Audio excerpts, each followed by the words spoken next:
Ok, on va recommencer. Ok, allons-y. Oui, Donc, bonjour encore. Donc, bienvenue à la Maison française de l'Université de New York, NYU. Je m'appelle Philip John Usher. Ceci est le deuxième épisode de notre série donc, consacrée à l'auteur Michel de Montaigne et à ses essais. Et mon deuxième invité s'appelle Ali Ben Maklouf. Bonjour encore, Ali. bonjour Philippe.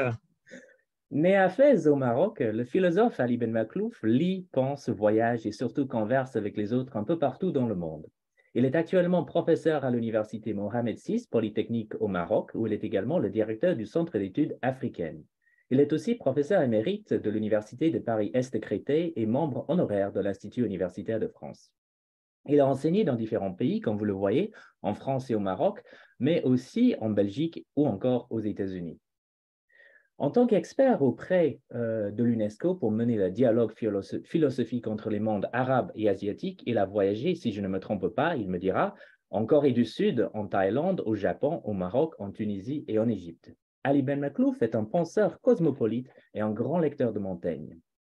S'intéressant surtout à la logique, il est l'auteur d'une vingtaine d'ouvrages sur des personnages importants de la philosophie analytique, notamment sur certains de ses penseurs fondateurs, dont Bertrand Russell et Gottlob Frege, sur la philosophie arabe médiévale, spécifiquement sur Averroès et sur Al-Farabi. En 2015, il a publié un livre important et très remarqué, Pourquoi lire les philosophes arabes? Point d'interrogation. Sur la bioéthique, je note à ce sujet que Ali Ben Maklouf a été membre du Comité consultatif national d'éthique et président du Comité d'éthique et de déontologie de l'Institut de recherche pour le développement. En 2016, il a été élu membre correspondant de l'Académie nationale de pharmacie. Et bien sûr, c'est la raison pour laquelle je l'ai invité aujourd'hui, il a écrit des livres sur Montaigne. En 2008, Ali Ben Maklouf publie donc un livre intitulé simplement Montaigne aux éditions Les Belles Lettres, ouvrage dont nous attendons avec impatience une nouvelle édition dans les semaines qui viennent, je pense.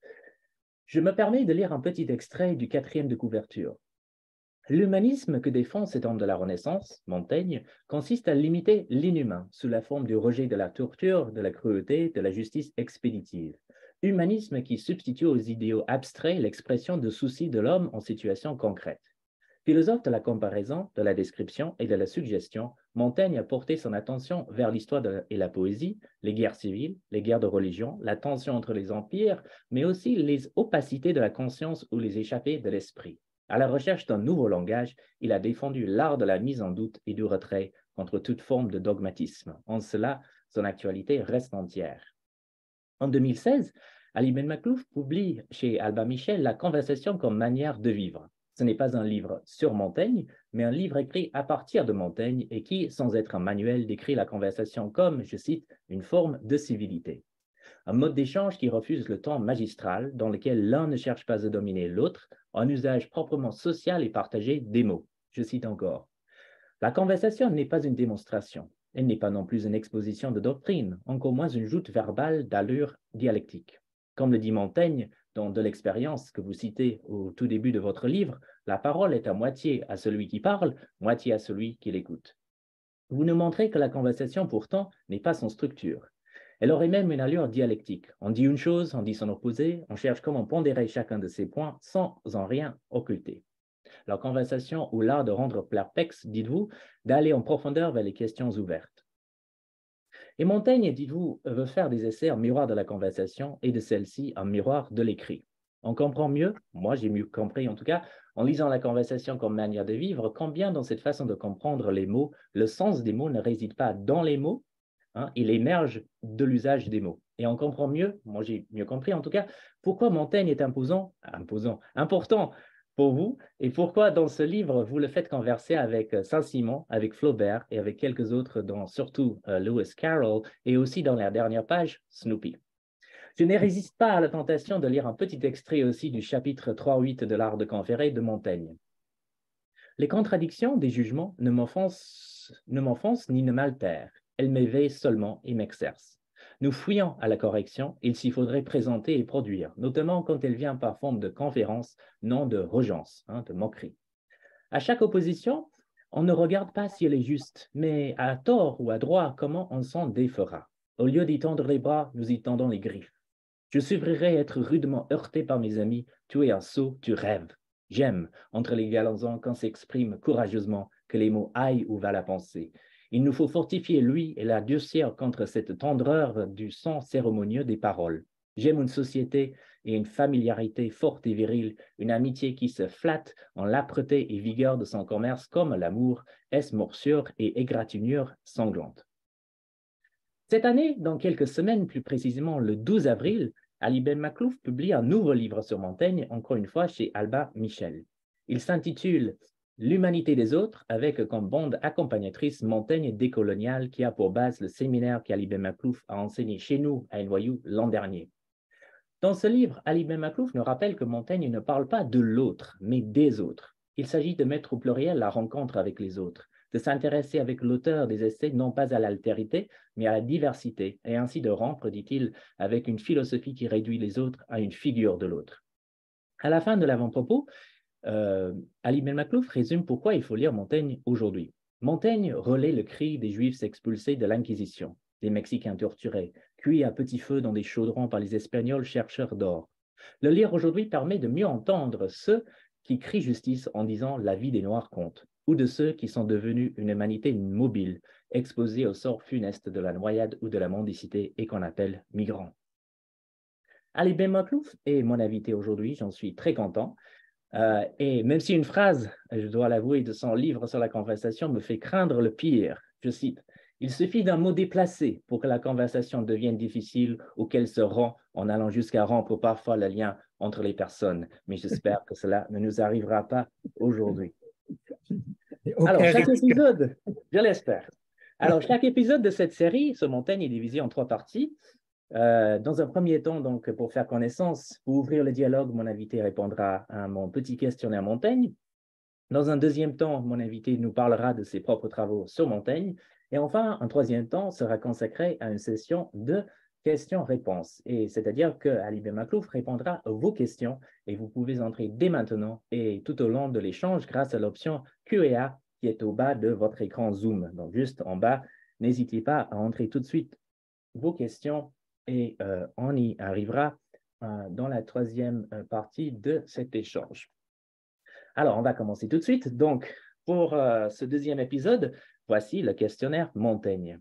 Ma première question. Alors, quand et dans quel contexte, Ali Ben Maklouf, et pour quelles raisons avez-vous ouvert et lu les essais de Montaigne pour la toute première fois? Alors, pour la toute première fois, ce ne fut pas par un enseignement du tout. Ce fut, comme il le dirait lui-même, de manière fortuite, inopinée, impréméditée, non préméditée. C'est-à-dire qu'en ouvrant cet ouvrage que j'avais chez moi, je me suis plu à le lire, je dirais presque par diversion.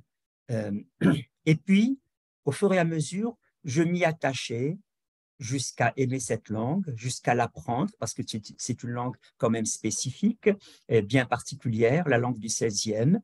Et donc, à votre question, ma première réponse, c'est celle-ci. C'est de manière fortuite et non pas de manière délibérée par un cours que j'aurais eu durant mon cursus d'enseignement.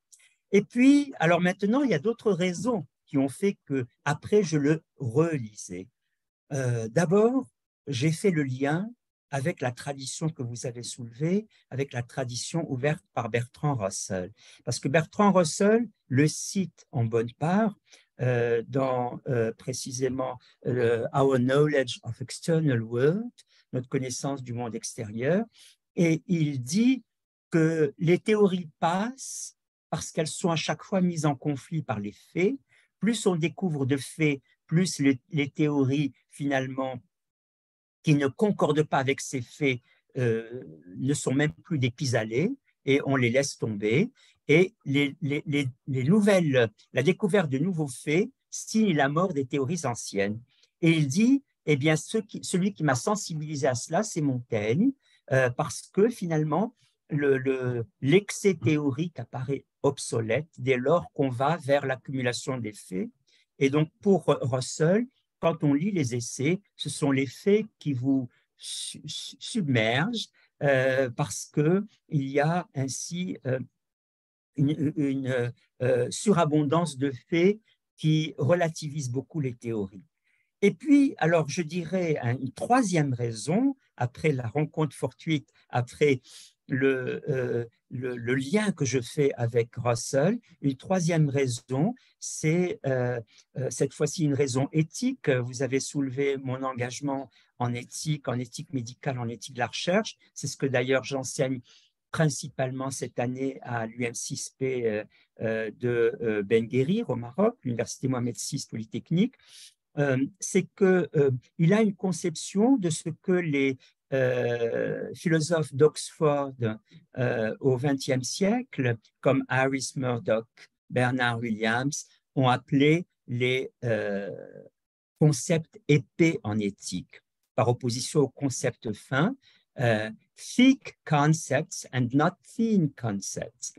Et alors, les thick concepts en éthique, c'est quoi? C'est toutes les notions un peu ramifiées, comme le courage, la fainéantise, la couardise, la promesse, la trahison, le démentir, qui donne d'ailleurs l'intitulé à plusieurs des essais de Montaigne. Et il n'y a pas les thin concepts, les concepts fins, ce sont les concepts de la grande tradition philosophique, la justice, la bonté, l'obligation, le devoir.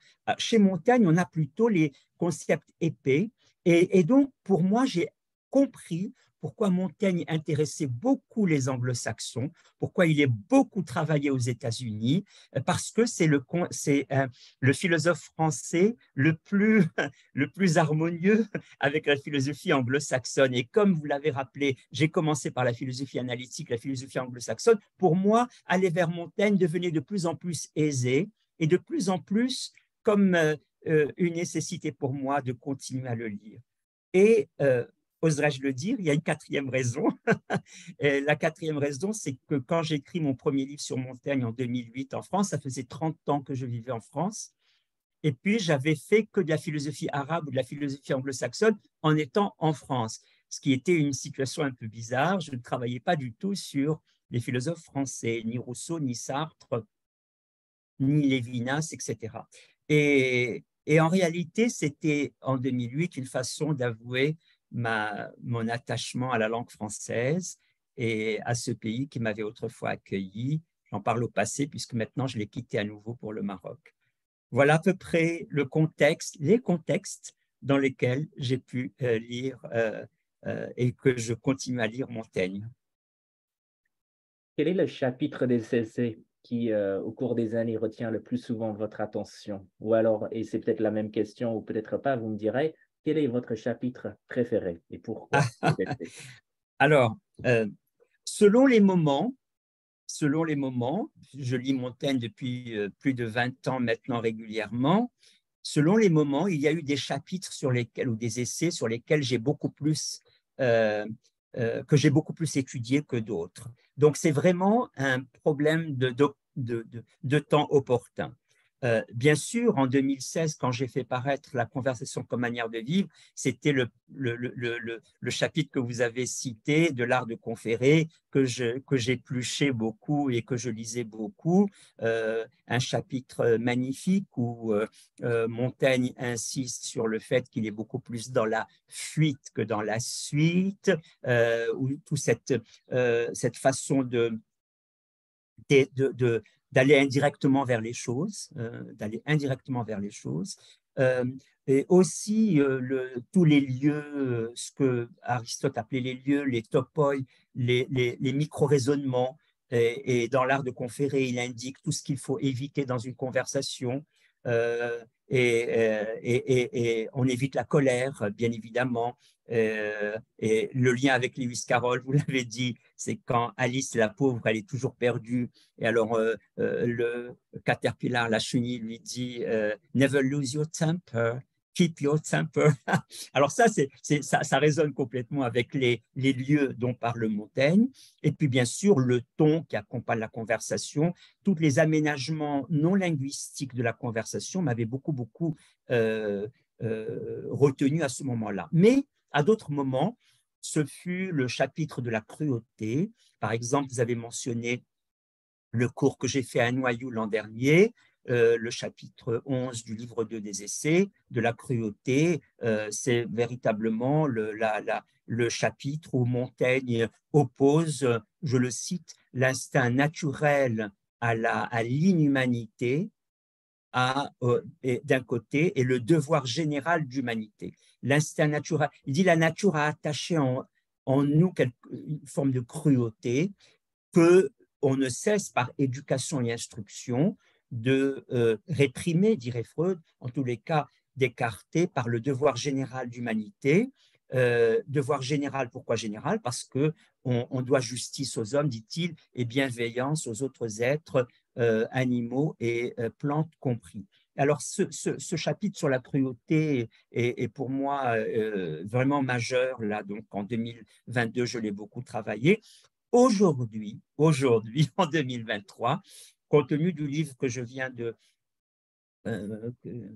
dont j'ai corrigé les épreuves, qui va paraître, comme vous l'avez dit, le 12 avril, L'humanité des autres, je lis beaucoup un petit essai, mais que je trouve absolument magnifique, contre la fainéantise, le chapitre 21 du livre 2 des essais, contre la fainéantise qui est véritablement un pour moi, il relève un défi extraordinaire, c'est de relier ensemble le récit historique et le concept philosophique. C'est très difficile. Aristote avait dit que pour les philosophes, c'était beaucoup plus facile d'utiliser la poésie que l'histoire. Et quand on se met à reprendre l'histoire, quelque chose de la philosophie s'effrite. Or là, véritablement, Montaigne arrive à intriquer le récit et le concept. Le concept d'abord, il s'agit de montrer je cite sa phrase magnifique, assécher les superfluités et aller vers les nécessités naturelles. Donc, et pour cela, justement, il cite les victoires qui se gagnent directement par les chefs, non pas les chefs qui envoient les généraux, les soldats se faire tuer, mais eux-mêmes au combat. Il cite Vespasien, il cite Adrien, il cite Sélim Ier de Turquie, et il développe, cela il ne fait que les citer, mais il développe longuement la figure du roi du Maroc, Moulay Molouk Abdulmalek, le Saadien, de la dynastie saadienne, qui donc est resté fameux, dont le nom est resté fameux par la mort des trois rois, le roi Sébastien du Portugal, les deux rois en conflit au Maroc, Moulay Abdelmalek et son neveu Al-Mutawakil. Et donc on a une description absolument extraordinaire de la stratégie guerrière menée par un esprit. Il parle de Abdelmalek comme ayant un entendement debout et un corps couché parce qu'il était malade d'une maladie digestive. Et ce contraste du debout et du couché avec un homme qui, jusqu'à la mort, et il dit même au-delà, maintient son courage, maintient son devoir, assèche les superfluités, comme la pompe cérémonieuse de l'arrivée à Fès qu'il délègue à son frère, qui va être le roi Mansour Derby, et lui reste sur le champ de bataille, voyant la mort en face et menant son combat. Et c'est intéressant parce que pour la première fois, on a une figure africaine qui est au rang de Vespasien, Adrien, Julien. Et je crois que Montaigne participe là d'un effort de décentrement extraordinaire. Et cette figure, d'ailleurs, d'Abdul-Malik sera reprise dans l'Émile de Rousseau quand il s'agira de donner une figure un peu stoïque ou stoïcienne. Après, il y a eu des métamorphoses de cette figure. À chaque fois que la figure est importante, elle subit aussi des métamorphoses. Et donc maintenant, pour terminer ma réponse un peu longue, pardon, contre la fainéantise est un essai que je lis beaucoup selon les moments. Donc, et les essais, pardon, ils communiquent beaucoup entre eux puisque l'assèchement des superfluités va de pair avec ce que Montaigne dit des Amérindiens, des Tupinambas du Brésil, parce qu'ils vont vers les nécessités naturelles et ils assèchent en eux les superfluités. Donc cette thématique du nécessaire et du superflu traverse tous les essais. Oui, c'est un chapitre magnifique. Je l'ai relu ce week-end en pensant à vous. Alors, troisième question, Ali Ben Maklouf. Pourquoi, selon vous, devrions-nous lire Montaigne en 2023? Y a-t-il une réponse ou peut-être plusieurs? Je vais en dénombrer quelques-unes. Je dirais au moins 3 réponses. La première, d'abord, il faut répondre à sa propre injonction. Montaigne nous dit il faut vivre avec les vivants. C'est extraordinaire. Et ça, c'est dans l'art de conférer.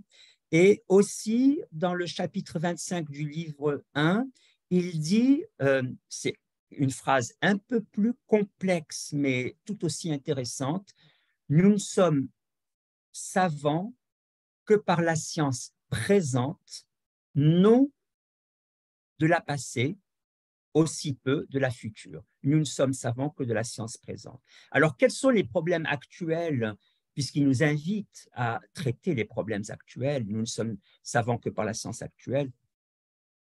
Pour moi, c'est revoir à nouveau frais la question de l'humanisme, à un moment où partout on voit qu'il faut absolument limiter l'inhumain.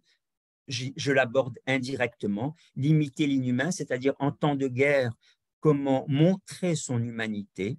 Et je trouve que dans le chapitre 1 du livre 3 de l'utile et de l'honnête, ce qu'il dit de la figure de Épaminondas, qui, même dans la chaleur de la guerre, il arrive à mettre le joug de la bénignité. Le joug de la bénignité, il arrive à être civil avec les amis, même s'ils sont dans le camp opposé, à montrer de la justice et de l'hospitalité dans le chaleur de la guerre. Parce qu'en temps de paix, c'est probablement plus facile d'avoir accès à ces grandes vertus, mais en temps de guerre, il y a une dilatation de l'ennemi,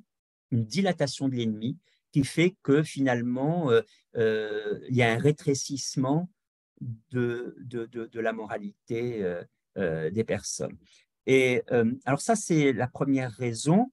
La deuxième raison, c'est bien sûr lié à celle-ci, toute une réflexion qui est maintenant menée depuis quelques années sur le colonialisme. Il y a eu le grand moment d'Aimé Césaire et de Frantz Fanon, et maintenant, cela ne vous échappe pas, il y a de nouveau tout un travail que l'on dit décolonial, et c'est ainsi que moi j'ai sous-titré l'ouvrage qui va paraître le 12 avril, Montaigne décolonial, l'ensauvagement du colonisateur, expression d'Aimé Césaire, qui va tout à fait dans le sens de Montaigne, qui parle d'une boucherie universelle, de ce que les rois de Castille et du Portugal ont fait au Mexique et au Brésil. Et je pense que là, véritablement, il a aussi une grande actualité. Et peut-être une troisième actualité, c'est une philosophie de l'évaluation et non pas de l'obligation ou de la prescription. Alors, je précise, Montaigne évalue sans cesse les valeurs. Il ne pose pas les valeurs, il ne prescrit pas des valeurs, il évalue les valeurs. Et cette évaluation des valeurs qui fera qu'il sera fortement lu par Nietzsche, qui fait un travail similaire, cette évaluation du valeur le met à distance des morales de l'obligation, des morales du devoir, des morales de la prescription. Je crois que de ce point de vue-là, il est plus qu'actuel dans cette mise en avant de l'aspect évaluatif. Oserais-je ajouter un élément vraiment d'actualité, encore plus que tout ce que je viens de dire, c'est si l'on veut réfléchir aujourd'hui sur le point très fort de ChatGPT, de l'intelligence artificielle. Et donc maintenant, il y a, cela ne vous a pas échappé, du New York Times au Monde, je parle des journaux, je ne parle même pas des écrits de savants, eh bien cette question est overwhelming, c'est partout. Eh bien, si on reprend tout ce qu'il dit de la conversation, et si on verra, on pourra avoir un point de vue critique sur ChatGPT, parce que justement, ChatGPT n'a jamais de perspective critique, n'a jamais de perspective évaluative, n'évalue pas les normes, mais met les normes les unes par rapport aux autres. Par exemple, vous allez demander quelles sont pour vous les normes pour ChatGPT, il va dire certains pensent que, d'autres pensent que. Voilà, il va vous faire le panorama de ce qui existe, mais c'est pas ça, évaluer les normes. Donc, tout ce travail d'évaluation et de critique, nous en avons plus que jamais besoin quand nous sommes submergés de données qui sont des réponses à des questions qu'on n'a pas posées. Quatrième et dernière question, alors. Quel est l'article ou le livre sur Montaigne que vous conseillez le plus souvent aux étudiants, aux collègues, aux amis? L'article ou le livre que vous n'avez pas écrit et qui, à vos yeux, est essentiel pour appréhender cet objet, les essais qui nous échappent à chaque fois qu'on essaie de s'en emparer? Alors, c'est une question pour me fâcher avec tous ceux que je ne vais pas citer, c'est ça?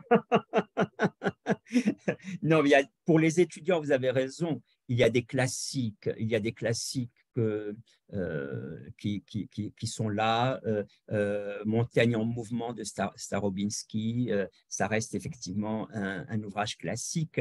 Mais permettez-moi, sans offenser tous mes collègues, Monsieur Rigolo, Monsieur Desan, tous ceux qui ont écrit beaucoup sur Montaigne, de dire quelles sont les lectures récurrentes que j'ai eues. Peut-être que en lisant de manière récurrente les autres, je trouverai le même bénéfice. Mais ceux qui ont été un miel pour moi, ceux que j'ai relus très souvent, je dirais Route par ailleurs de André Tournon, Route par ailleurs, qu'il avait publié dans les années, je crois, 2005-2006. Et bien sûr l'ouvrage de Gérald Nakam, Montagne en son temps. Alors pour deux raisons très différentes.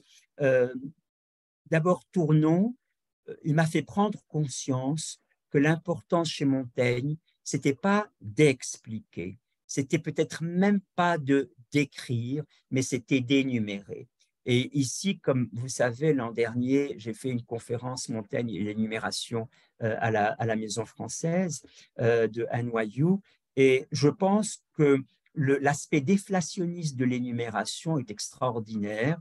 On énumère, et le fameux, précisément, chapitre 23 du livre 1 des essais, où il énumère plus d'une cinquantaine de règles appliquées à travers le monde qui peuvent sembler complètement bizarres, complètement incongrues.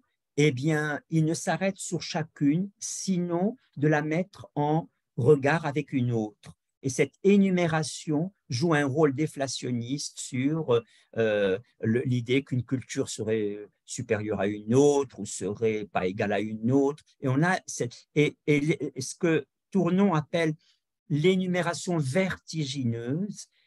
J'ai trouvé que c'était véritablement quelque chose qui, à partir de quoi moi-même j'ai développé toute une analyse de Montaigne. Et Gérald Nakam, précisément, pour rompre avec cette idée, quand elle écrit Montaigne en son temps, pour rompre avec cette idée selon laquelle nous avons un auteur sceptique et irrésolu, elle installe dans son temps, elle montre comment il est engagé, comment il est indigné par la colonisation, comment il est engagé auprès du roi très chrétien, comment il est engagé vis-à-vis de Henri IV. Et donc c'est un homme très engagé, très actif.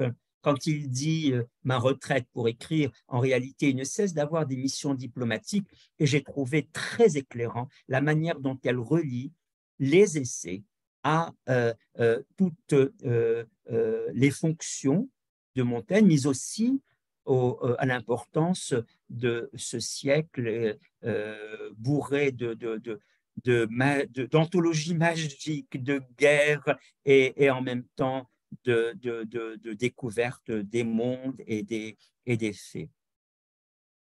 Puisque vous me posez la question de livres et d'articles, et donc j'ai cité les livres, je voudrais quand même citer un article qui a aussi été lumineux pour moi dans le bulletin des Amis de Montaigne, paru en 1990 en deux parties, deux articles absolument majeurs, me semble-t-il, de Georg Hoffmann, qui était d'ailleurs un élève de André Tournon. Et Georg Hoffmann fait toute une étude de ce qu'on lisait entre 1500 et 1550 dans cette France de Montaigne. Montaigne est né en 33, donc à 15 ans, 16 ans, 17 ans, qu'est-ce qu'on lisait? Eh bien, il disait on ne lisait pas Tacite, Sénèque, Plutarque qu'on trouve dans les essais Cicéron. On lisait, on étudiait au sens véritablement de l'étude, on étudiait les commentaires sur la logique d'Aristote Or, moi qui ai beaucoup travaillé ces commentaires du côté arabe et qui ont été retransmis dans la culture latine, j'ai trouvé complètement mon bonheur. Et je me suis dit, mais ce que dit Georg Hoffmann est très juste. Il y a tout un Montaigne caché, c'est-à-dire que les commentaires sur l'organon d'Aristote, sur la logique d'Aristote, sont tellement une culture partagée qu'ils sont anonymisés. Autrement dit, il n'a même pas besoin de les citer parce que c'est la culture de tous, comme pour nous, beaucoup de choses qu'on n'a même pas à citer. La réussite de ces commentaires, c'est leur anonymisation. Et moi, je le vois, par exemple, quand il dit « les hommes sont d'une seule espèce », et sauf le plus et le moins, je préfère citer vraiment le texte, et sauf le plus et le moins sont garnis de pareils instruments pour concevoir et juger. C'est dans le livre 1, chapitre 14. Eh bien, les hommes sont d'une seule espèce, concevoir et juger. Concevoir, c'est le traité des catégories sur les notions. Juger, c'est le traité de déinterprétationner sur les propositions et les jugements. Et donc, cette idée qu'on commence par concevoir et juger, littéralement, la première phrase du discours de la méthode de Descartes reprend ce passage. Le bon sens est la chose du monde la mieux partagée. Il parle de conception et de jugement.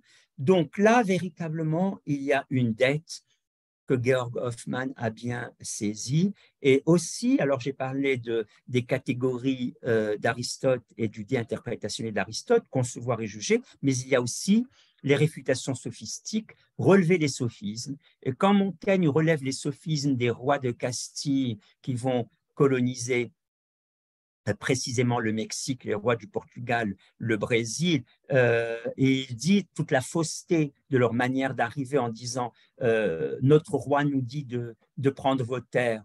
Et la réponse des autres, mais il doit être bien indigent de prendre quelque chose. Un roi, normalement, ne devrait pas être indigent. Et il est autorisé par le pape, notre grande autorité religieuse. Mais le pape est agent de dissension s'il donne quelque chose qui ne lui appartient pas. Et donc, Montaigne dit cette phrase magnifique: on a un entendement bien composé des Mexicains. Et entendement bien composé, ça fait écho, bien sûr, à ce que Aristote a dans les réfutations sophistiques opposé au sophisme. D'un côté, les sophismes, de l'autre côté, l'entendement bien composé, ou bien pour le roi Abdelmalek, l'entendement debout. Et quand Montaigne dit à chaque fois les gens peuvent être tués mais jamais vaincus parce qu'ils dédaignent leurs ennemis en les regardant de face, tout cela, c'est une façon de montrer les sophismes de l'autre. Et véritablement, je crois qu'on gagnerait beaucoup encore à exploiter l'aspect séminal de cet article de Georg Hoffmann sur le néo-aristotélisme banalisé des essais. Je remercie Ali Ben Makhlouf d'avoir joué le jeu de mon questionnaire. Alors, on va arriver dans le deuxième temps de notre séance du jour. Et je voudrais rappeler donc à tout le monde, n'hésitez pas à entrer vos questions d'ores et déjà dans l'option Q&A en bas de votre écran Zoom. Don't hesitate putting your questions in the chat anytime from now on, and in English or French, and we'll read them out in due course. Donc, voilà, donc maintenant, Ali Ben Makhlouf va nous parler de ses travaux sur Montaigne, va nous présenter ses travaux sur Montaigne, peut-être son nouveau livre, je l'espère. Oui. Et voilà, alors je vous remercie d'avance et je vous passe le micro. Merci beaucoup, merci Philippe pour tant de générosité, de bienveillance, qualité montaignienne entre toutes. Alors effectivement, ce travail comment je travaille Montaigne aujourd'hui, peut-être revenir à 2008 c'est ce que j'avais fait et qui est très différent. 2008, c'était plutôt une cartographie du mental, si je puis dire, de Montaigne. Je ne suis plus à distinguer ce qu'il appelle esprit, de ce qu'il appelle conscience, de ce qu'il appelle raison, de ce qu'il appelle moi. Donc là, c'était véritablement ce type de travail. Je m'étais aussi beaucoup intéressé à la formule socratique qu'il fait sienne, selon qu'on peut, mot de grande substance, c'est-à-dire tout un travail sur les capacités, et en anglais on dirait capabilities. Et aujourd'hui, ce n'est pas du tout ce Montaigne-là, bien que les deux sont quand même complémentaires. C'est, comme vous l'avez dit, et comme s'intitule mon livre qui sort dans 15 jours, le 12 avril, L'humanité des autres, c'est-à-dire revenir sur cette question de l'humanisme dont, à mon avis, on a un peu trop liquidé la question. Alors, il y a tout un, j'allais dire, un préjugé commun ou un lieu commun plutôt qu'un préjugé commun, c'est que la Renaissance européenne a complètement mis en avant un humanisme. Mais beaucoup de gens ont montré qu'il n'y avait aucune exclusivité de cet humanisme. Et déjà, Lévi-Strauss avait dit dans sa leçon inaugurale au Collège de France qu'il fallait sortir de l'humanisme, je cite, étriqué de la Renaissance. L'humanisme étriqué de la Renaissance, et il fallait aller vers un humanisme à la mesure du monde, expression qui lui est aussi chère qu'à Aimé Césaire. Alors, un humanisme à la mesure du monde, c'est précisément de voir comment les autres vivent. Et Montaigne m'a servi justement de reposer la question de l'humanisme, un humanisme à la mesure du monde, ce qui suppose un décentrement complet par rapport à l'Europe. Montaigne parle des Turcs, beaucoup des Turcs qui sont présents en Europe. Et il en parle comme précisément de cette diversité présente en Europe. Et aujourd'hui encore, ça résonne fortement, puisque l'Europe beaucoup de dirigeants européens, je vais préciser mes mots, beaucoup de dirigeants européens veulent quand même tenir une distance avec ces 80 millions de musulmans qu'ils ne considèrent pas comme européens parce que pour eux, l'Europe est judéo-chrétienne. Mais c'est un vrai problème. Et Montaigne était très sensible de son temps. Il y a eu les 10 conquêtes de Soliman le Magnifique. Et il dit, mais on ne va pas les appeler barbares. Si on les appelle barbares, on devrait appeler les Romains barbares parce qu'ils font la même chose. Oui, mais les Romains et les Grecs, c'est considéré comme la culture de laquelle il faut s'inspirer pour l'humanisme. Eh bien, donc, on peut tout aussi bien s'inspirer des Turcs et il les a en bonne part. Il les a en bonne part. Il montre que Soliman le Magnifique, tout comme Henri IV, à l'époque, pas Henri IV, mais Henri de Navarre, ont le respect de la parole donnée, et il distingue Soliman le Magnifique des autres empereurs turcs qui l'ont précédé, qui eux rompaient leur parole, et lui, il dit précisément à un moment où il y a ce mouvement machiavélien quand il écrit, c'est-à-dire véritablement que le cynisme en politique est de bon aloi. Montaigne distingue d'ailleurs Machiavel des machiavéliens. Je trouve ça très très bien parce qu'effectivement, Machiavel n'a jamais prêché la trahison aucunement. Et donc, pour critiquer la trahison, il prend l'exemple de Soliman le Magnifique pour aussi baisser la dilatation de l'ennemi lors de la bataille de l'Épante. La bataille de l'Épante, c'est l'une des batailles en 1571 où on a mis en avant l'idée que l'Europe pouvait vaincre complètement les Turcs. Et alors, on a repris le langage de la croisade et Montaigne, dans le très beau chapitre qu'il faut sobrement se mêler de juger des ordonnances divines, il dit qu'on n'a pas à mobiliser l'idée que c'est Dieu qui est avec les chrétiens contre les musulmans, parce qu'il est arrivé à d'autres moments que ce soit les musulmans qui gagnent. Et dans ce cas-là, est-ce qu'on va dire que Dieu est contre les chrétiens? On ne peut pas faire balloter les ordonnances divines par les événements historiques. Et là aussi, il fait baisser la tension. Donc, tout ce décentrement au sein même de l'Europe, et bien sûr, le décentrement par l'analyse des Amérindiens, des Mexicains, du roi marocain, j'y reviens pas, contre la fainéantise, participe de cet humanisme que moi, j'ai essayé de mettre en avant. Et je me suis rendu compte que c'était aussi dans la même mesure, alors cette fois-ci sur le plan, ça c'était sur le plan historique, mais sur le plan cette fois-ci idéal ou conceptuel, Montaigne est un philosophe de l'attention, l'apostrophe, attention, et non pas du free will, et non pas de la libre volonté, et non pas du libre arbitre. Et il dit cette royauté imaginaire qui fait qu'on a doté l'homme d'un libre arbitre infini, est aussi responsable d'une présomption humaine qui fait que l'homme s'apparente à un maître et possesseur de la nature. L'expression de Descartes comme maître et possesseur de la nature vient de Montaigne où il dit maître et empereur de la créature.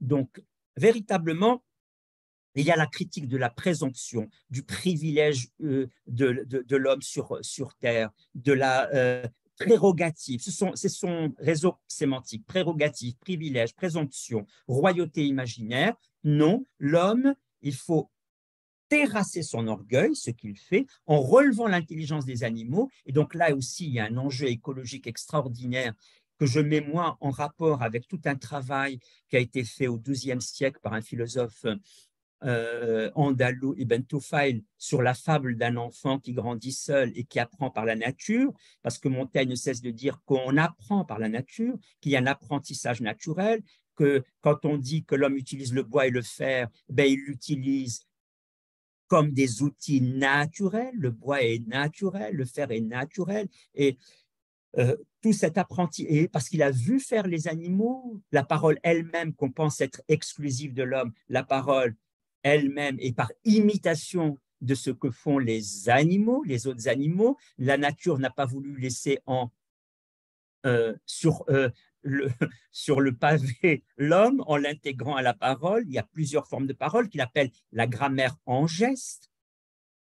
Et tout cela fait qu'on n'est plus du tout cet homme européen milieu entre Dieu et les créatures animales, mais complètement avec les animaux dont il assume et assure le compagnonnage et avec les autres parties du monde non européennes. C'est le même mouvement qui relève les animaux et qui va vers la diversité des autres, bien évidemment. Et bien sûr, je trouve un écho de tout cela, ce que vous avez appelé en introduction un intérêt pour les autres et pas l'autre, c'est-à-dire qu'on se gargarise beaucoup l'autre, il faut l'appeler par un grand A, par un petit A, l'autre.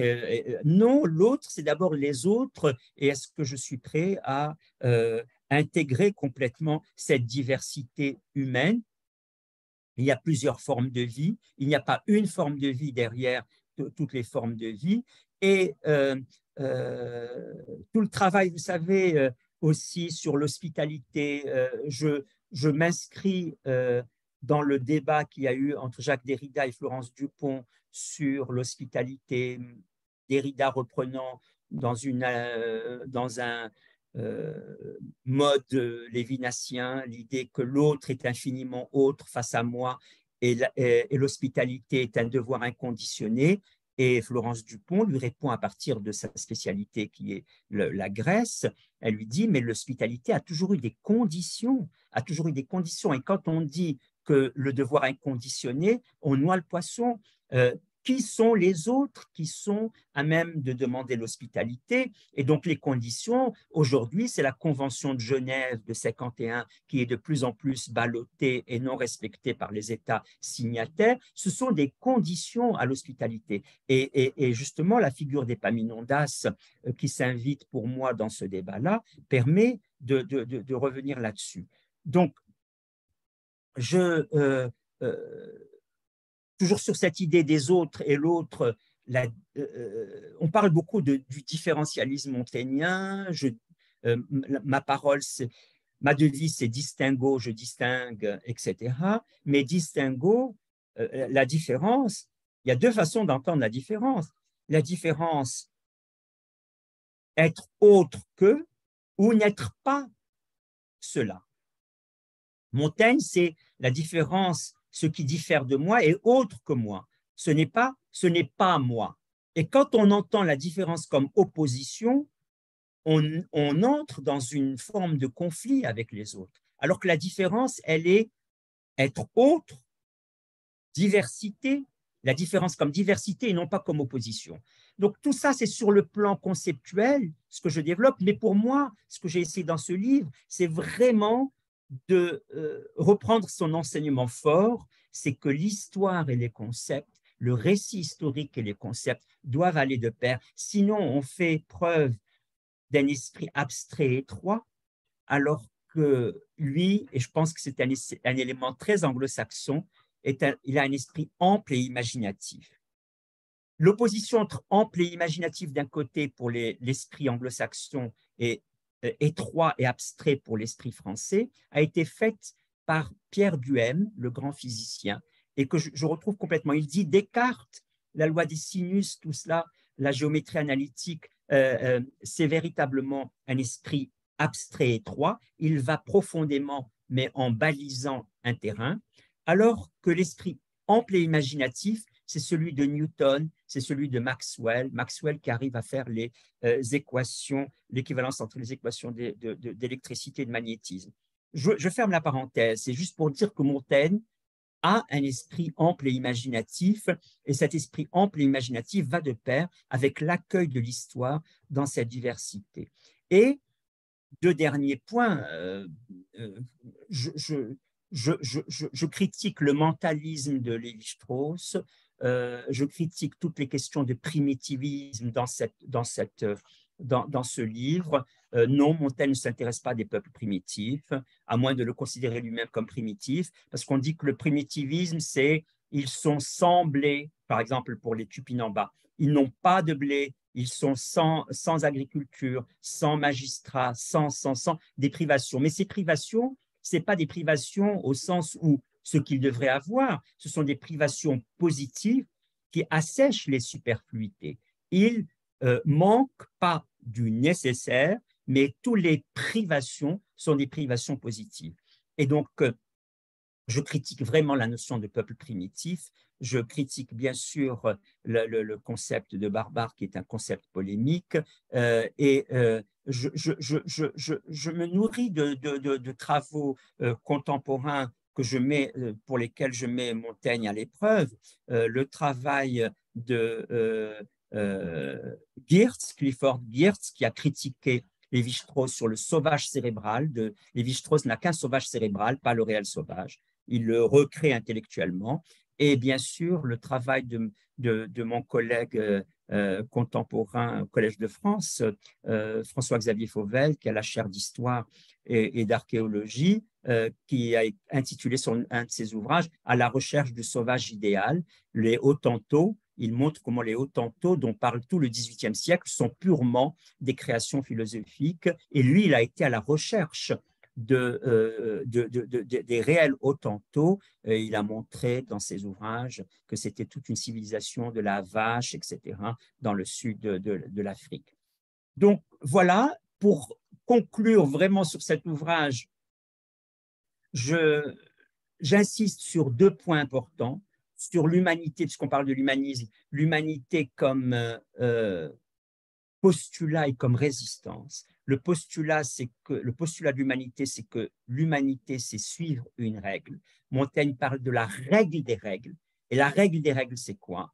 C'est que chaque société suit des règles. Et quand on suit des règles, il y a des choses qu'on fait et d'autres qu'on ne fait pas. C'est-à-dire que chaque société, chaque culture, chaque coutume invente un itinéraire de ce qu'il y a à faire, de ce qu'il n'y a pas à faire. Et ça, c'est essentiel. Et bien sûr, l'humanité comme résistance, quand il parle des personnes tuées mais qui ne sont pas vaincues, quand il parle des personnes qui sont qui résistent, il y a le passage très poignant de l'Inquisition à l'égard des Juifs. Alors, il ne parle pas de l'Inquisition à l'égard des musulmans parce que ça, c'est tardif, c'est 1609, le décret de 1609. Donc, Montaigne était bien sûr déjà mort, mais il parle de ce qui a eu lieu 100 ans avant lui, en 1495, à peu près 100 ans avant, la manière dont les Juifs ont été chassés. Et c'est poignant parce qu'il prend à la fois la littérature de Osarius et il déleste, il prend les faits et il déleste tout l'aspect idéologique d'Osarius, l'historien Osarius, et il dit que c'est par amour et compassion que les Juifs ont jeté leurs enfants dans des puits plutôt que de les réduire en esclavage et à la mort certaine, qui allait être la leur auprès des Portugais et des Espagnols. Et cette idée de tuer ses enfants par amour et compassion, pour moi, ça fait tilt avec tout ce que le mouvement abolitionniste au 19e siècle, après la fuite de Margaret Garner avec ses enfants, et qui a été rattrapée, qui a voulu les tuer pour qu'il n'ait pas le même sort qu'elle, ce n'est pas colère et folie, c'est amour et compassion. Et cette résistance jusque dans la mort, ben, c'est l'épreuve de l'humanité. Je vous remercie, Ali Ben Maklouf, et je vais peut-être abuser de ma position en vous posant une question tout de suite. Et en vous écoutant, je me demandais si dans les essais, la première diversité, c'est peut-être pas Montaigne lui-même, au fond. Et cette phrase, moi à 7 heures et moi tonto sont bien deux de la vanité, il est déjà plusieurs. Est-ce que ça joue aussi? Est-ce que c'est important pour vous? Ah oui, ça joue beaucoup parce qu'il n'y a pas une position stable du jeu qui Mm, serait ce jeu absolutisé et qui mm, regarde les autres comme opposés à lui et non pas différents de lui. mm, C'est un jeu très instable, c'est un jeu processuel, un jeu pris dans le devenir beaucoup plus que dans l'être, si on mm, veut des grandes catégories.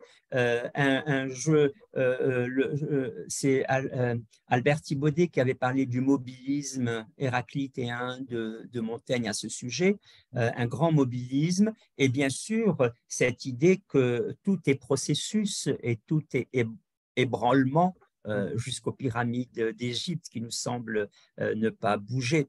Oui, tout à fait, je suis tout à fait d'accord sur cette manière de rendre totalement instable, Mm. euh, ce qui n'est pas inconstant, instable ce jeu. C'est une réelle prédisposition, et peut-être pour ça, réelle prédisposition pour accueillir la diversité. C'est peut-être pour ça que Pascal et Descartes étaient un petit peu critiques de cet aspect-là Mhm. à son égard. Il y a une autre phrase qui m'est revenue en vous écoutant, c'est, et sans doute est-ce une phrase que vous affectionnez, j'imagine, quand il écrit dans l'inconstance de nos actions, Distinguo est le plus universel membre de ma logique. Et Oui, alors, il y a chez Montaigne, voilà, tout un vocabulaire en fait de la différence, de la diversité, justement de la distinction, voilà. Est-ce que je sais que vous travaillez beaucoup justement sur ce type de questions de vocabulaire. oui.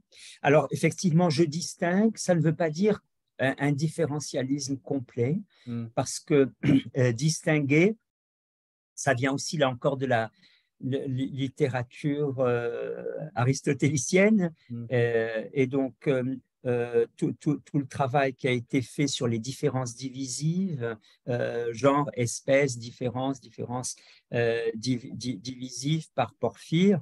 Bon, je ne vais pas rentrer dans cet aspect-là, mais juste dire une chose. Je critique Tsvetan Todorov qui dit que Montaigne euh, est critique à l'égard de la notion de genre humain.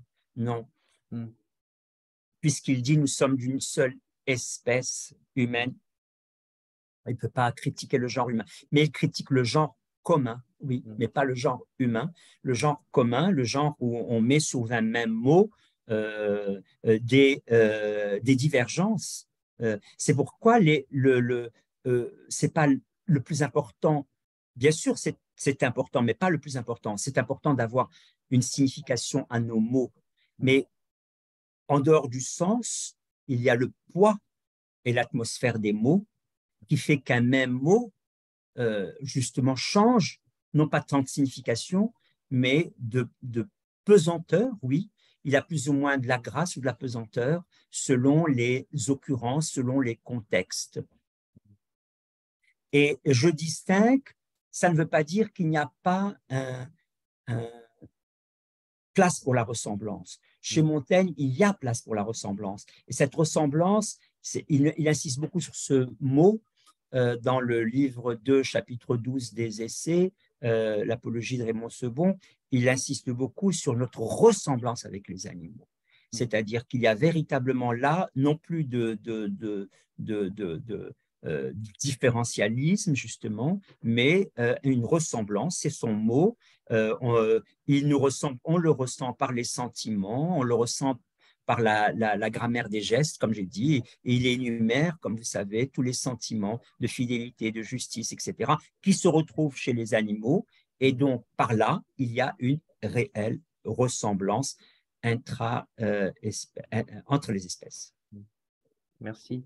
Alors, je vais relayer quelques questions du Q&A. Donc, une première question de John O'Brien. Pour vous, quelle est l'importance du scepticisme de Montaigne? Oui, alors merci, c'est une très très belle question. Le scepticisme a toute sa place dans tout ce qui concerne la connaissance, mais certainement pas dans ce qui concerne directement l'action. Dans l'action, il n'y a pas de scepticisme. Il y a des choses que l'on fait, il y a des choses que l'on ne fait pas. Il y a beaucoup de choses qu'on ne fait pas, puisqu'on est beaucoup plus dans la fuite que dans la suite. Mais le scepticisme, c'est le doute. Par exemple, si je prends la notion de vérité, que beaucoup malheureusement ont déstabilisé en lisant Montaigne, en disant Montaigne est un relativiste. Je cite, je festoie et caresse la vérité de quelque manière que je la trouve. Je festoie et caresse, c'est dans l'art de conférer, je festoie et caresse la vérité de quelque manière que je la trouve, mais si on n'a pas de doute à l'égard de la vérité, on a un doute à l'égard de la connaissance de la vérité. C'est-à-dire la connaissance de la vérité est sujette au scepticisme, mais pas la vérité elle-même. Et ça, cette distinction entre vérité et connaissance de la vérité est quand même très importante parce que on chérit la vérité, mais on doute sur les formes d'accès à la vérité. Oui, on doute sur les formes d'accès à la vérité. Donc, pour moi, voilà, le scepticisme confiné, si je puis dire, à la connaissance et cette idée, il est vrai, Thibaudet inverse la formule de Descartes. Descartes dit je doute, donc je pense, et Montaigne dit je pense, donc je doute. Donc, je pense pour douter, je pense pour douter, non pas pour rendre ferme et constante une figure du je pensant. Donc, on peut être engagé et sceptique en même temps? Tout à fait, c'est exactement cela. Bien résumé. Très bien. Une question de Dara Polacek. Gary Ferguson dirige, dit-elle, un numéro de Montaigne Studies consacré au sujet de Montaigne et gender. Que pensez-vous des idées présentées par Montaigne dans les essais sur les rapports hommes-femmes? Oui, alors il y a le Vaste passage. question. Comment? Vaste question. Oui. Très vaste question, oui, oui. Il y a le très beau passage d'affection à l'égard de Marie de Gournay, où on lit l'émotion de Montaigne sur et vieux, et âgé, et dans mon dernier quart de vie, et voilà que quelqu'un vient vers moi en me disant je vous lis et vous admire, etc.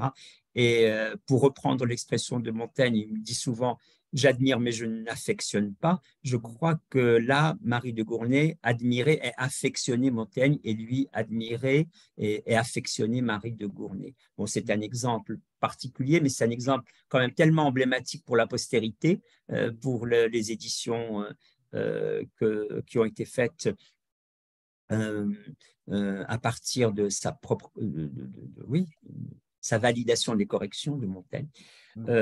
Sinon, sur, comment dire, oui, il y a plusieurs aspects, mais peut-être tout ne m'est pas présent à l'esprit, mais des flashs sur le fait que l'obligation du mariage lui semble pas si importante. Ça peut-être, c'était probablement très choquant à l'époque, mais quand il dit j'ai tenu plus que promis ni dû, ni promesse ni devoir, mais on tient, voilà, on tient une relation. On tient une relation, mais c'était aussi, comment dirais-je, une façon d'être au XVIe siècle dans les relations maritales qui étaient des relations très distantes, et on peut difficilement les comparer depuis la révolution bourgeoise du XIXe siècle où les couples sont soudés. On peut difficilement mettre en regard cela. euh, je, je, je, je vois pas Hmm. d'autres éléments. Il parle à peine de sa mère aussi, ce qui Oui, est étonnant, hein, oui, mais ce silence. je crois que il y a cette idée que les relations n'étaient pas si bonnes Hmm. dans la mesure où lui est né rafler la mise, je crois, par rapport à tous dans les lois d'héritage de l'époque, et Hmm. que ça crée un déséquilibre qui ne peut être que conflictuel dans des familles. Hmm. Hmm. Ouais, mais j'ai envie de vous poser une question un tout petit peu espiègle peut-être. Aimeriez-vous, Ali Ben Maklouf, vous trouver à table avec Montaigne pour discuter? Ah ben, figurez-vous que, alors c'est curieux que vous me disiez ça, parce qu'en 2011, j'ai été au château de Montaigne, invité par France Culture pour une série d'émissions. Et c'était assez incroyable parce qu'il y avait quand même, quand on visite les lieux, il y a quand même quelque chose de sensible, Hmm. disons-le. Et il faisait très froid, c'était février 2011, il faisait véritablement très très froid. Et dans ce château où on enregistrait les émissions de France Culture, je voyais venir régulièrement une dame mettre le feu, mettre du bois dans la cheminée. Hmm. Et puis, je lui trouvais un air maghrébin. Et puis, je me suis dit, ça n'a pas de sens de dire est-ce que vous êtes maghrébine, ça n'a pas de sens. Mais bon, c'était une idée qui m'a traversée. Et puis, je la voyais comme ça pendant 3 jours. Et le dernier jour seulement, on a parlé. Je suis sorti, je me vois encore sortir du château et quittant. Et puis, c'est venu d'un coup, je ne sais pas comment, où on s'est rendu compte l'un l'autre qu'on était marocains tous les deux. Et elle me dit cette phrase absolument splendide, et j'ai voulu la mettre comme titre des articles que je ferai sur Montaigne. Elle me dit, ben, la prochaine fois, venez manger un couscous ici, chez moi, parce qu'elle était la gardienne en Hmm. 2011, je ne sais pas si c'est toujours le cas, du château. Et alors, je voulais intituler cela Un couscous chez Montaigne. Voilà, à C'est table, un magnifique. couscous chez Montaigne. Lui parle des odeurs et des senteurs d'Afrique du Nord, de ce repas extraordinaire que le roi de Tunis a offert au roi de Naples pour le remercier de son implication pour écarter les Turcs de Tunisie. Et Montaigne, il décrit ces odeurs en disant, j'aurais tellement voulu être de la partie parce qu'on dit que les odeurs allaient au-delà du palais, et voilà. Donc, je sais qu'il y a un livre à table avec Montaigne, Hmm. pardon de ne pas me souvenir de l'auteur, mais je crois que si on tape le titre, on peut le retrouver. Hmm. Oui, j'aurais voulu beaucoup parce que le parler ouvert, c'est un parler de la table, et Hmm. le parler ouvert de la conversation que j'ai essayé d'un peu formaliser dans mon livre, effectivement, c'est un parler qui sied beaucoup au parler à table. Hmm. Oui, merci. Il y a aussi, je signale en passant, un très bel article justement de John O'Brien, qui vous a posé une question tout à l'heure, qui s'appelle At Mountain Stable, où il s'arrête Ah, justement sur ce moment des essais où il nous parle de ce qu'il mange, hein, donc c'est, oui. Peut-être une dernière question. Euh, voilà, vous avez parlé du langage du XVIe siècle, qui est en effet un langage différent, un langage quelque part qu'il faut apprendre, ou en tout cas qu'il faut peut-être lire à haute voix pour mieux comprendre, les premières fois en tout cas. Euh, alors, ma question est toute simple. Est-ce que ce langage déjà fait obstacle pour certains? Et peut-être que je pose la question voilà, il y a quelques jours, j'ai appris l'existence d'un nouveau projet de traduction aux États-Unis de Shakespeare. Et dans ce projet, il s'agit en fait voilà, de mettre à jour, si vous voulez, les textes de Shakespeare en remplaçant par exemple le mot man par le mot person pour que le texte s'ouvre et invite plus de lecteurs à entrer dans le texte. Alors voilà, donc avec Montaigne, est-ce que ça peut être difficile d'entrer dans le texte à cause de ce langage un peu différent, justement par rapport à ces questions que vous évoquez. Moi, je trouve que les annotations aident beaucoup et qu'effectivement, au début, moi, j'étais bien sûr désarçonné par les faux amis. Aucunement, c'est quelques fois et non pas. Voilà. Donc, je trouve que c'est mieux. C'est comme, permettez-moi la comparaison avec les films, quand on les voit en version originale ou en version euh, voilà, avec la parole de la langue spontanée de celui qui la regarde. Un film japonais, on voit des acteurs japonais, mais qui parlent français, ça fait bizarre. Donc Montaigne, c'est vrai qu'il y a eu cette édition de Flammarion pour le mettre en langage moderne.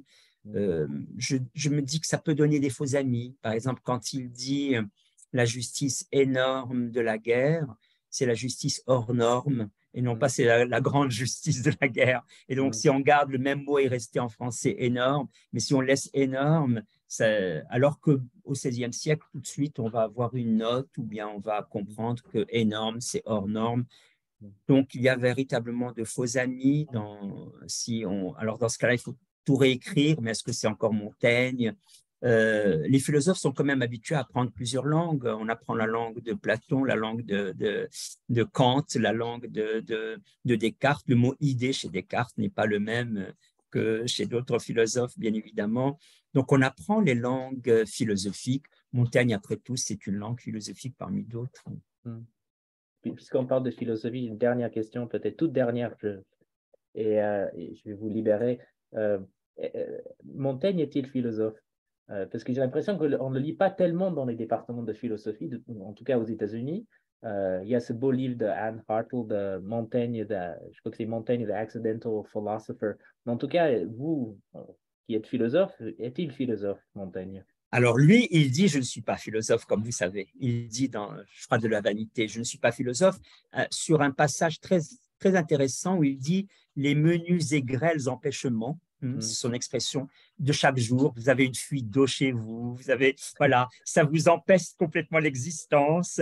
Il dit, ben, je ne suis pas philosophe, c'est-à-dire que je suis complètement perturbé par les menus et grêles empêchements. Et pour tout vous dire, puisque nous sommes sur Zoom, moi, une absence de connexion ou un stress que donne une absence de connexion me met dans cet état de menus et grêles empêchements et complètement. Alors, un philosophe, ironiquement peut-être chez Montaigne, c'est qu'il est au-dessus de ces perturbations, épidermiques. Alors, il y a cet aspect, c'est-à-dire que il, il n'est pas dans les postures de philosophe, le stoïcien, l'épicurien, etc. Et surtout, je crois, le stoïcien, comme ça, on fait les choses comme si on les faisait pas, comme si c'était pas nous. Là, non, c'est pas ça. Ça peut pas être Montaigne. Et peut-être que ça donne le poids aussi de cette philosophie stoïcienne au XVIe siècle. Et donc, je crois qu'il prend vraiment ses distances avec cela.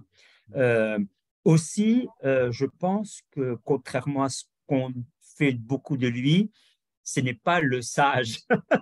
Donc, je crois qu'il dit clairement dans l'art de conférer, je préfère fuir cette idée plutôt que me dire que je vais suivre un exemple ou voilà, have some advices, voilà, avoir des conseils, etc. Non. Et on se trompe beaucoup parce que, comme vous savez, les essais de Montaigne, c'est un puzzle, une marqueterie où il y a une phrase de Tacite, un quart de phrase de Sénèque, trois quarts de phrase de Plutarque, et c'est ça Montaigne. Et donc parfois on lui associe une phrase qui n'est pas du tout la sienne. Moi j'entends très souvent « Ah oui, comme dit Montaigne, philosopher c'est apprendre à mourir ». C'est catastrophique parce que vraiment c'est entre 10 000 guillemets et c'est pas du tout sa phrase et c'est pas du tout. Donc il y a ce côté sagesse comme pot pourri de sagesse, qui n'est pas du tout montagnien, mais alors pas du tout montagnien, mais la postérité a voulu faire de lui ce sage-là, alors que lui-même dit qu'avec l'âge, il y a beaucoup plus de chances qu'on soit aussi débile que son corps évoluant vers la déchéance qu'être dans sa grande force. Bon, il y a des choses très, très sévères. Je reviens du monde, la jeunesse va vers le monde. Cela dit, après avoir dit tout cela, pardon, j'étais un peu long, cela dit, on ne peut pas nier que les essais font état d'une culture philosophique très, très, très grande et que finalement, comme je le disais, si on est prêt à parier que la philosophie, c'est intégrer le récit historique, c'est aller vers la ramification des concepts et non pas leur simplification et leur réductionnisme. En philosophie, on fait beaucoup de réductionnisme, comme les scientifiques, on fait beaucoup d'abstraction. Si on est prêt à prendre ce risque de concepts ramifiés, je reviens à ces fameux concepts épais, thick concepts and not thin concepts. Et la philosophie s'est habituée aux thin concepts, aux concepts simples, et non pas aux thick concepts, les concepts épais. Je trouve que, permettez-moi la comparaison, c'est l'une des raisons pour laquelle, pour moi, Iris Murdoch, après avoir fait beaucoup de philosophie, a complètement basculé du côté de la littérature et elle a écrit des novels, des romans, plus de 20 romans, parce que la littérature restitue la densité de la vie. Alors, Montaigne, c'est la densité de la vie, mais pour moi, il est quand même temps que les philosophes s'intéressent à la densité de la vie et non pas à sa simplification. Une belle conclusion. Merci Ali Ben Makhlouf d'avoir été notre invité aujourd'hui. Je Merci à rappelle que vous. votre nouveau livre, donc L'humanité des autres, Montaigne et décolonial, paraît très bientôt, le 12 avril, donc chez Albin Michel. Voilà. Alors, il est temps de nous quitter, hélas. Le prochain épisode de notre série sur Montaigne aura lieu dans un mois, donc le 27 avril à 13h, heure de New York, et j'aurai le plaisir de recevoir Tom Conley. Merci à la Maison française de l'Université de New York, à son directeur François Noodleman et à Courtney Rutherford pour leur soutien essentiel. Je remercie aussi le département de littérature, de pensée et de culture française de NYU et sa directrice Emily Apter, ainsi que le Centre d'études médiévales et renaissantes Marc de NYU et sa directrice Martha Rust. Et surtout, merci à vous, Ali Ben Makhlouf, et merci à vous qui nous regardez. À bientôt. Merci. Merci.